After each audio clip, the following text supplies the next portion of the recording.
Personal na ipinaalam sa publiko ng TV host-actress na si Kris Aquino na malala na ang kalagayan niya at anumang oras ay maaaring huminto ang tibok ng kanyang puso.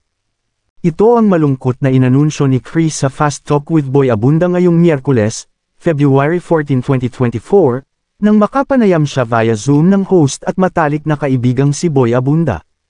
Kasalukuyang nasa Orange County, California, si Kris. Ang muling pagharap ni Kris sa kamera ay kasabay ng pagdiriwang ng kanyang 53rd birthday ngayong Valentine's Day. Ayon kay Kris, marami siyang tagahanga at mga kaibigang patuloy na nagdarasal para sa kanya kaya nais nitong siya mismo ang magsabi ng kasalukuyan niyang kondisyon. Kapansin-pansing mas pamayat ang pangangatawan ngayon ni Kris.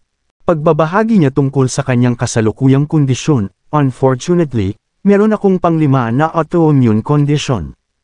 Karagdagan daw ito sa mga dati na niyang autoimmune conditions. I have a very low hemoglobin. I have fluctuating blood pressure. Nagsisimula na yung pamamaga ng tuhod ko at mga buto-butong naglalabasan. Right now, they're classifying it as an autoimmune mixed connective tissue disease. Falling under that boy is either SLE or lupus or it could be rheumatoid arthritis. Yung nasa Houston ako nung hindi pa gumagaling yung COVID. I had a fourth diagnosis. Mayroon akong CREST syndrome, nakakatakot yun kasi ang inaatake naman nun, yung ating lungs. Ang mga kondisyon daw na ito ay labis na nakakaapekto sa kanyang puso. Magang-maga na raw ang muscle sa labas pati na sa middle layer ng kanyang puso. Ito raw ang dahilan kaya madali siyang mahilo at mapagod kahit kaunting kilos lang ang gawin niya. Delikado raw ito dahil, I could have a stroke at any time. Ilang miyembro raw ng kanyang pamilya sa father side ay nagkaroon ng heart attack, kabilang ang kanyang yumaong ama na si Senator Ninoy Aquino at kapatid na si former President Noynoy Aquino. Ibig sabihin, may kinalaman sa genes ni Kris sa kondisyon niyang ito. Sundot na tanong ni Boy, bakit nga ba ang hirap gumaling ni Kris Aquino? Sagot ni Kris, pinakamabilis na sagot, 3 pages yung laman ng binibigay sa mga doktor na ito yung bawal na mga gamot kay Kris. Lahat ng gamot, halos lahat ng antibiotics, allergic ako. Lahat yan, may side effects sa akin. Mabibilang lang siguro sa 10 daliri yung kung ilan lang yung gamot na pwede kong I-take. Ultimo damo, grass, allergic ako, butil ng alikabok. Ang daming hindi pwedeng gamitin sa akin. Diin pa ni Kris, buhay ako ngayon. Alam ko, tiwala ako sa dasal, nakakayanin pa to.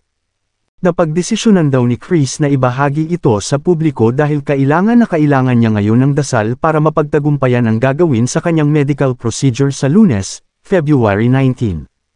Ito raw ang huling tsansa ni Kris para madugtungan pa ang kanyang buhay. Sabi niya, ngayon ako hihingi talaga. I'm sorry, pero parang ang kapal ng mukha ko na ang tagal niyo na akong pinagdarasal. But I really need it now. Because on Monday, papasok ako sa ospital at may susubukan kaming biological na gamot. This is my chance to save my heart.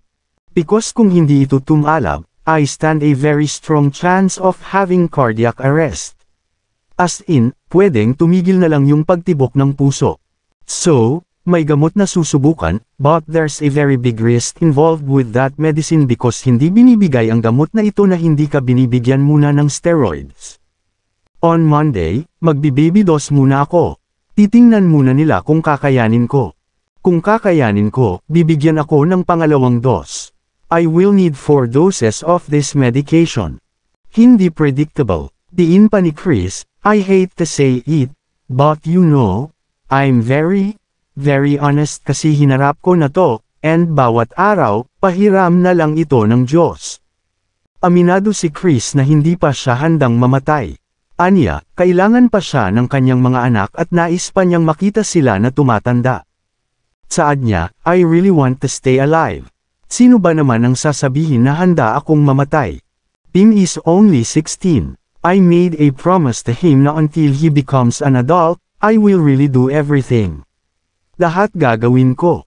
Kasi, hindi naman sekreto sa mga tao that ang kuya niya falls under the autism spectrum. Ako lang ang nagpalaki sa dalawa. Kailangan pa nila ako. But after Monday, wala na akong immunity, Pwede na akong dapuan ng kahit anong sakit at wala na akong panlaban doon. Tila naghabilan na rin si Chris sa kanyang pamilya, mga kaibigan, tagahanga, at kay Boy kung sakasakaling hindi maging successful ang medical procedure na gagawin sa kanya. Mensahe ni Chris, I just wanna take this opportunity, Boy, na magpasalamat sa iyo because nangako ka sa akin, kagaya ng ilan sa pinakamalapit na kaibigan ko at yung mga kapatid kong babae, nangako sila na kung ano man ang mangyayari, mayroon akong 2 kaibigan na lilipad dito para samahan yung 2 boys.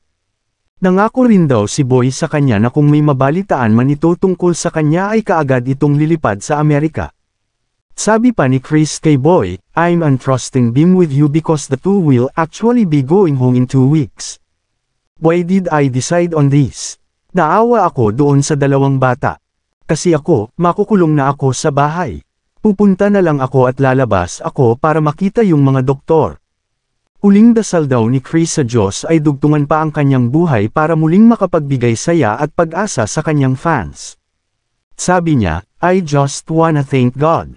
Gusto kong magpasalamat because people I do not know, people na have never met me, yung hindi ko mga kakilala. Pinagdarasal nila at sinasabi nila na kailangan siyang gumaling, gusto pa namin siyang mapanood. I cannot promise you that, kasi ang dami ng hindi ko kayang gawin. Pero ito po pangako ko sa inyo, hindi ko kayo bibiguin dahil sumuko ako. Wala sa pananaw ko sa buhay na pwedeng sumuko, kailangan lumaban. Hindi ko ipapahiya ang sarili ko sa inyo. Natatawa pang declare niya, I refuse to die. Pipilitin kong mabuhay dahil my next chapter ko is to become a stage mother. I'm 53 now and I want to still be here when I'm 63.